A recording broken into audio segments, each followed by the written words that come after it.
नमस्कार, news room में आप सभी का स्वागत है। भारत की पश्चिमी सीमाओं पर त्रिशूल नामक सैन्य अभ्यास ने पाकिस्तान की नींद हराम कर दी है। गुजरात और राजस्थान के रेगिस्तानी इलाकों से लेकर संवेदनशील सर क्रीक क्षेत्र तक भारतीय सेनाओं की यह विशालकाय तैयारी न केवल रणनीतिक रूप से सशक्त संदेश देती है, बल्कि यह भी दर्शाती है कि नया भारत अब केवल सीमाओं की रक्षा नहीं करता, बल्कि आक्रामक तत्परता की स्थिति में है। हम आपको बता दें कि 30 अक्टूबर 2025 से शुरू हुआ यह 12 दिवसीय त्रिसेवा अभ्यास सेना, नौसेना और वायुसेना तीनों की संयुक्त क्षमता का प्रदर्शन है।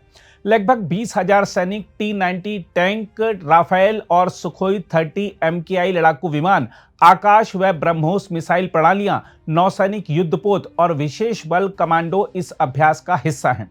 त्रिशूल का उद्देश्य स्पष्ट है: संयुक्त युद्ध क्षमता, तीव्र आक्रामक प्रतिक्रिया और किसी भी संभावित युद्ध परिदृश्य में समन्वित जवाबी हमला करने की योग्यता को परखना। मई 2025 में हुए ऑपरेशन सिंदूर से सीखे गए सबक अब इस अभ्यास में परिष्कृत रूप में दिख रहे हैं। दूसरी ओर त्रिशूल शुरू होते ही पाकिस्तानी मीडिया में हड़कंप मच गया है। कराची से लेकर इस्लामाबाद तक टीवी स्टूडियोज में घबराहट और आपात तैयारी की खबरें छा गईं।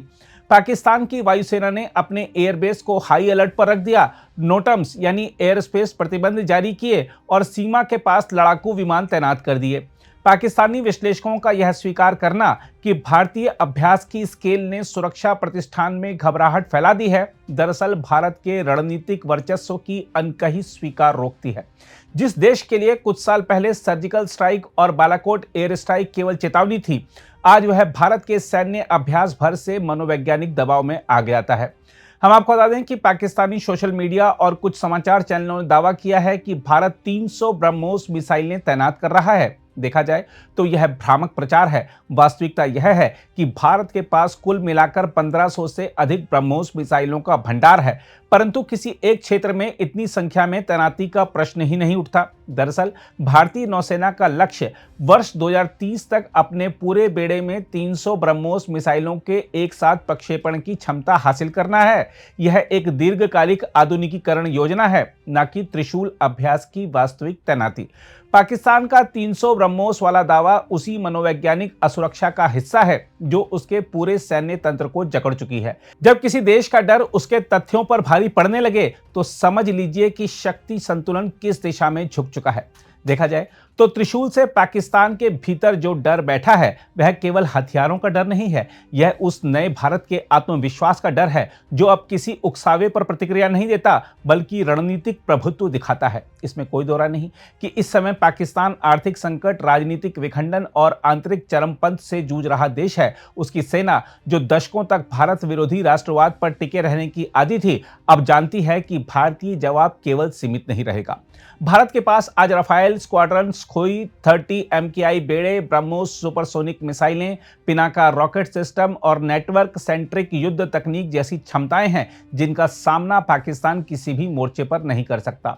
इसलिए पाकिस्तान की घबराहट दरअसल एक मनोवैज्ञानिक पराजय है। यह वही डर है जो 1971 में महसूस हुआ था और अब वह डर फिर से कराची और रावलपिंडी की गलियों में लौट आया है। देखा जाए तो भारत अब उस युग में नहीं है जब संयम को कमजोरी समझा जाता था। त्रिशूल अभ्यास यह संकेत देता है कि भारत शांति चाहता है लेकिन आतंकवाद को बर्दाश्त नहीं करेगा। पाकिस्तान ने दशकों तक नॉन स्टेट एक्टर्स और आतंकवाद के जरिए भारत को दबाने की कोशिश की, परंतु आज वही रणनीति उसके अपने अस्तित्व पर प्रश्न चिन्ह बन गई है। बहरहाल पाकिस्तान में बैठा डर अब उसकी सीमाओं से बाहर दिख रहा है, मीडिया रिपोर्टों, सुरक्षा तैयारियों और राजनीतिक बयानबाजी में। भारत की त्रिशूल कवायद ने यह स्पष्ट कर दिया है कि उपमहाद्वीप में सैन्य और रणनीतिक संतुलन अब पूरी तरह भारत के पक्ष में झुक चुका है। पाकिस्तान जिस तरह भारत की हर सैन्य हलचल को खतरे की तरह देखता है, वह उसकी रक्षा मानसिकता की पराजय का प्रमाण है। भारत को अब किसी स्पष्टीकरण की आवश्यकता नहीं कि उसका अभ्यास, उसका आत्मविश्वास और उसकी तैयारी ही उसका उत्तर है। त्रिशूल की यह गूंज केवल रेगिस्तान में नहीं बल्कि पाकिस्तान की सत्ता गलियों में भी सुनाई दे रही है, जहां डर अब स्थायी नागरिक बन चुका है। अगर आप भी लेना चाहते हैं देश दुनिया की तमाम जानकारी तो आज ही सब्सक्राइब करें हमारे चैनल को। साथ ही नीचे दिए बेल आइकन को जरूर दबाएं ताकि हर अपडेट आप तक पहुंच सके।